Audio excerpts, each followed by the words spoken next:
He doesn't even know the worst of it yet. Hi, I'm Meg, and this is Miles, and we saved this house from developers last year. We bamboozled ourselves. Safe to say, it's a little bit worse for wear. Do we regret it? Yes and no. I mean, we have lots of crumbling walls and floors. Oh, and of course, this 5-year-old leak. We have found and accidentally destroyed some treasures. We are making some progress, and we are finally starting the rebuild next month. We'll be posting every Wednesday the costs, the good, the bad, and the ugly, despite Miles's side eye. Let's crack on with the week. Very quick overview of what we got up to this week, because I will put this into a separate video as not to clog up the Kingscroft home videos. But we are at Miles' sister's house, and her house is absolutely gorgeous. I was there for a couple of days before Miles was, painting paint samples, moving things around, just helping her with decisions because she really wanted to update the house. Right. Back to what everyone's here for. We got back from Louisa's last night and we had an absolutely amazing week away, but we are back now and we're having a bit of a lazy day. I was editing the vlog and realised that we pretty much only talk about her house and not ours. So I thought the best thing to do would be to go over to the house and do a bit of an update of where we are.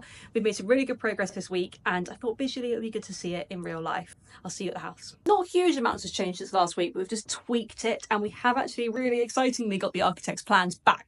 So next week we'll be able to hand over to the builder. The main one that has changed is that over here, we were going to have a pantry in this bit here, but the way that it worked is that, let's step back. So originally we were going to have a pantry there, which means we would have a doorway there, basically a doorway there, and then an opening here. And it means that we'd end up having to have the steel from there all the way up to that wall over there, instead of just up to here, which is where the wall like jolts in. So we decided not to put the pantry there because that means that can just stay, that can be a wall, and then that jolts in, and then the pantry will be where this door is instead. So this will be the pantry door, which is really cool. No, it'll be exactly where that is. That's exactly where the pantry will be. And then through here, this is where we're gonna have, which was always the plan to be fair, we're going to have our understairs loo here, which I think maybe comes up to about there. And then we have hallway cupboard and then pantry here. So actually the pantry doors might even be smaller than that.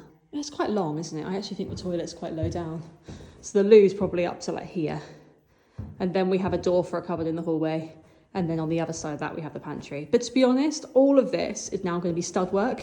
So I feel as long as drainage stays in the same place, which it will for the toilet and the sink, everything else can be reconfigured later. But the crux of it is that we now don't need to have a really long steel all the way from the back of the house to this corner here. So hopefully it'll be a lot cheaper and a lot less effort, less walls moving. Building stud walls is relatively low effort compared to knocking walls down and putting steels in.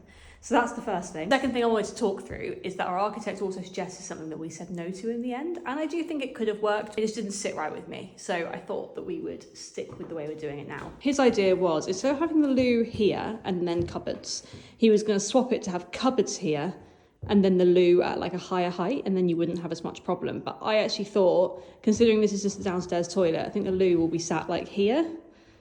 It's fine, like it's not the end of the world because it will stick out to about there. People can stand if they're boys, and otherwise it's fine. And then we have a full height cupboard because otherwise it will all be piddly under the stairs. I don't know if anyone's got any thoughts on that, but that's what we've got currently. And I think that's the best way to do it. What do you think? I agree. Yeah, I think it's the best way. This is Miles standing. So, and he's 6'1.5 inches, as he likes to say. I can stand like here, I think is where I'm happy to stand. Yeah, well, we can measure it to that, basically. But Last thing I wanted to talk about while we're here that we've done this week is I've spoken to a really lovely company about heat pumps. So originally we thought we weren't going to get a heat pump because somebody told us that you need a boiler and a heat pump if you want to have good hot water, which turns out is complete rubbish. It like literally isn't that at all. The idea with a heat pump is that it heats everything slowly. Is that the case? Do you know a bit more about the heat pump than me? it's a slow energy output. So the reason why we thought we needed a boiler is because something like a shower or taps is like sudden hot water, and a heat pump will slowly give you low amounts of heat. So it's good for like underfloor heating or something that's very slow heat output, but sudden hot output, it's apparently not good for, but we found out recently it is. Well, it's not even that. It's the fact that the heat pump is actually just creating electricity, and the electricity will power the immersion like heater inside the hot water tank that we do need to have, but we need to do that with a boiler regardless. It's just whether it's electricity or gas. And in this case, it's electricity. So the problem that we have with it though is they're pretty big. I'll put on the screen how big they are because they are huge, and they need clearance around them. So I think he said you need 30 centimetres on either side and then like a metre gap in front. So let me show you where we're thinking of putting it. This isn't set in stone yet, but we thought we might be able to put it down here, but there isn't enough space either side because it's like a metre wide, and that gap is basically a metre wide. But our plan is that we're going to have a patio here, go around there, that's sort of up with the house because it's obviously a raised level. We're going to put the heat pump on the front of the patio. So that means it flows out here, and then we'll like plant stuff around it and maybe put a wall around it just so that you can't really see it. Another option is that we put it over there. Something that is to note is you can't put it too far away from your house because it loses electricity or something. Like, it needs to be relatively close. But this is where our sauna is going to be. It could be up there, but I think that is quite visible. So we haven't completely decided where it's going to go yet. The point is, we don't know exactly where it's going yet, but we know there's a few options that would work. The guy was perfectly happy with it all.